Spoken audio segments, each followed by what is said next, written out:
गुरुजी की कृपा से हम हर संडे को travel with story A to Z.com series शुरू करने जा रहे हैं। गुरु अमरदास जी पर भी सीरीज जल्द ही शुरू हो रही है।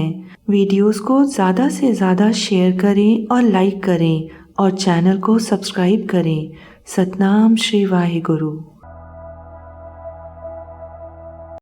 पिछली साखी में आपने देखा कि बाबा बुड्ढा जी और श्री गुरु अंगद देव जी ने विचार विमर्श किया कि किस प्रकार श्री गुरु नानक देव जी का जीवन तथा उनके उपदेशों को मानव संसार को किस रूप में भेंट दें। अब आगे देखते हैं क्या हुआ। तब समस्या यह सामने आई कि इस कार्य के लिए सुयोग्य व्यक्ति कौन है जिसे दक्ष मानकर यह महान कार्य सौंपा जाए। अतः सभी संगत इस प्रकार के विशेष व्यक्ति की खोज करने लगी। तभी बुड्ढा जी को ध्यान आया, हाँ, श्री गुरु नानक देव जी बताया करते थे कि जब वह सुल्तानपुर लोधी में मोदी खाने का कार्यभार संभाले हुए थे तो उन दिनों उनकी कीर्तन मंडली में पेड़ा मोखा नामक शिष्य भी था जो कि बहुत शिक्षित था। वह गुरुजी में अपार श्रद्धा रखता था। अगर वह इस कार्य को संभाल ले तो गुरुजी का जीवन सहज भाव से लिखा जा सकता है। इसके पश्चात गुरु अंगद देव जी ने संदेश भेजकर पेड़ा मोखे को बुला लिया। पेड़े मोखे ने आकर अपने गुरुजी के उत्तराधिकारी गुरु अंगद देव जी के चरणों में शीश झुकाकर वंदना की और कहा, मेरे धन्य भाग हैं जो आपने मुझे याद किया।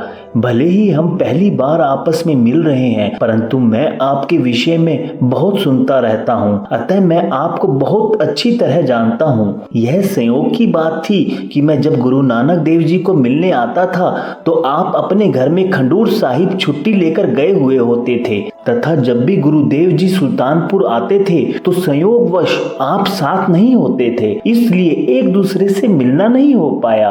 खैर, अब आप मुझे आज्ञा दें कि मैं आपकी क्या सेवा कर सकता हूँ। तब गुरु अंगद देव जी ने कहा कि गुरुदेव जी द्वारा रचित नई लिपि जो आपने उनसे सीखी थी, हम उसमें उनका जीवन वृतांत आपसे लिखवाना चाहते हैं, क्योंकि आप देवनागरी लिपि के भी बहुत बड़े विद्वान हैं। उत्तर में पेड़ा मोखे ने कहा, आप ठीक कहते हैं। यदि मुझे यह अवसर दिया गया तो मैं गुरु नानक देव जी का जीवन वृत्तांत, उनकी द्वारा रचित नई लिपि जो उन्होंने पंजाबी भाषा के लिए विशेष रूप से बनाई है, मैं आपको लिखकर दे सकता हूँ। अतः आप मुझे उनकी जन्म पत्री मंगवा दें जिससे उनके प्रकाश का समय तथा अन्य जानकारी प्राप्त हो सके। तब गुरु अंगद देव जी ने कहा, इस कार्य के लिए भी आपको तथा भाई बुड्ढा जी को तलवंडी ग्राम में गुरु अंगद देव जी के चाचा श्री लालचंद जी के पास जाना होगा, जो कि अब बहुत वृद्ध अवस्था में है। यह आदेश प्राप्त कर भाई बुड्ढा जी तथा पेड़ा मोखा दोनों ही श्री गुरु नानक देव जी के जन्म स्थान राय भोए के तलवंडी कस्बे में पहुँचे और चाचा लालचंद जी को विनम्रता पूर्वक अपने आने का प्रयोजन बताया।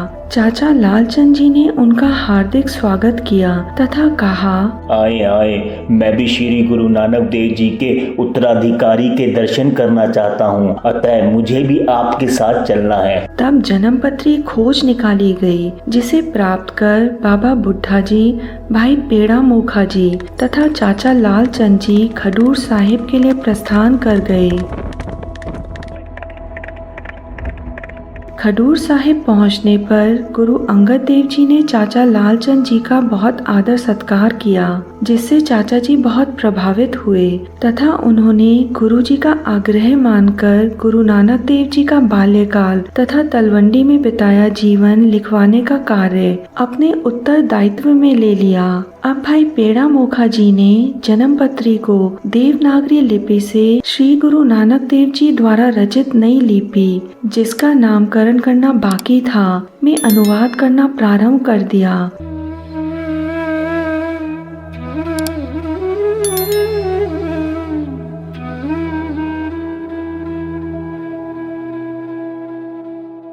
उस समय सभी के मन में आया, हमने गुरु नानक देव जी द्वारा रचित नई लिपि में पुस्तक लिख तो दी है, परंतु इसका नाम क्या हो, क्योंकि यह तो गुरु जी के कर कमलों से उत्पन्न हुई है।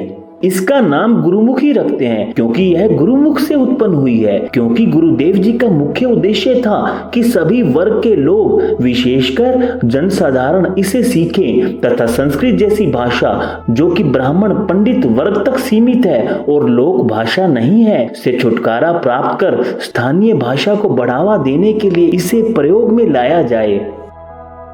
भाई जीवा श्री गुरु अंगद देव जी का सिख था। वह खडूर नगर से 2 कोस की दूरी पर स्थित एक अन्य गांव में रहता था। वह प्रतिदिन साधु संगत के लिए अपने घर से प्रसाद रूप में हलवा बनाकर लाता था।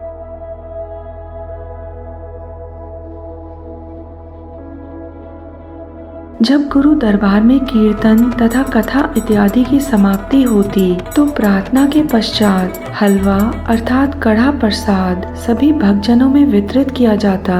परंतु एक दिन मौसम में बदलाव के कारण आंधी के साथ घनघोर वर्षा होने लगी।